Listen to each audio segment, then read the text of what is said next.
Hi, I'm Kate Ryan, recruitment journalist. Today, I'm joined by Jason Elias, Managing Director of Elias Recruitment, to discuss what's happening in the legal recruitment market, the practice areas in highest demand, and what lawyers can expect when it comes to salaries and career opportunities in 2026.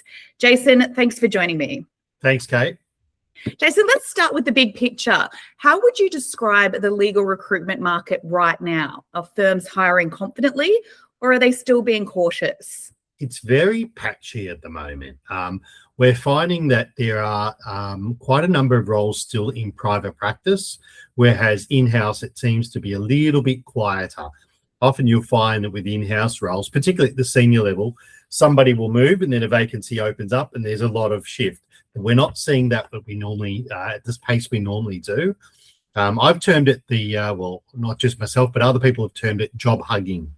So there's a reluctance to move jobs at the moment. Lawyers, by our very definition, are often very risk averse, and the current climate, whether it's interest rates, the economy, geopolitical situation, cost of fuel, whatever it is, lawyers are just a little bit gun shy to make a move, whereas they might have been a little bit more adventurous 2-3 years ago. And the ones that are actually looking to hire, what areas of law are seeking the strongest demand, are seeing the strongest demand at the moment? And where are firms finding it hardest to secure that talent? Yeah, so across the board, a lot of areas are very busy. The big growth areas are personal services, so wills and estates, a lot of work in that, and also family provision acts and disputes around estates. Family law is still very buoyant. And we're also finding transactional areas. There's still quite a bit happening in property and commercial. Employment seems to always be busy. Hard to find good employment lawyers. And the other one at the moment is, with a little bit of downturn in the economy, there's a lot more litigation and insolvency and bankruptcy work. Yeah. We're seeing economic uncertainty across a number of sectors. Has that changed what firms are looking for when they hire, or the types of lawyers that are most attractive in today's market?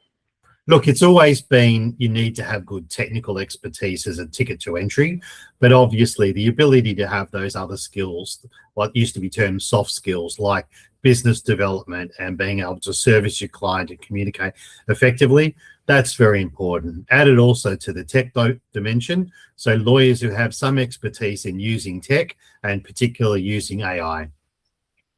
Let's talk salaries.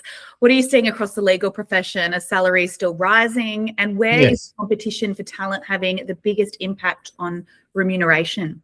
So there are a lot of salary surveys around, but the one that I find the best is the ALPMA survey. And we partner with ALPMA each year to produce this survey. The reason I like it is it's actually based on real live data. So each of the contributing firms, say we have a lawyer at X number of years PQE who's in this practice area, and submit that information. So it's based on actual data from real roles. What we found across that, and I think there were something like 300 firms that contributed this year, is the average increase in legal wages was 4%. And that's compared to the national average of 3.6%. Beautiful. And finally, for lawyers considering a move this year, what advice would you give them, and what opportunities are they potentially missing by sitting on the sidelines? Yes, so the in-house roles get a lot of demand and they move very quickly. So if you see an in-house role, don't dilly-dally. There's a little bit more of a luxury of time with private practice roles. And what we tend to find is that at particular times, there are a lot of people who want the same thing. So all of a sudden, everybody wants a property lawyer, everyone wants an employment lawyer, everyone wants a wills and estate lawyer. And that's often to do with what's happening in the economy. Yeah. Jason, thanks for your insights and joining us today. And thank you for watching. If you'd like to stay up to date with the latest legal recruitment trends and market insights, be sure to follow Elias Recruitment. I'm Kate Ryan. Until next time.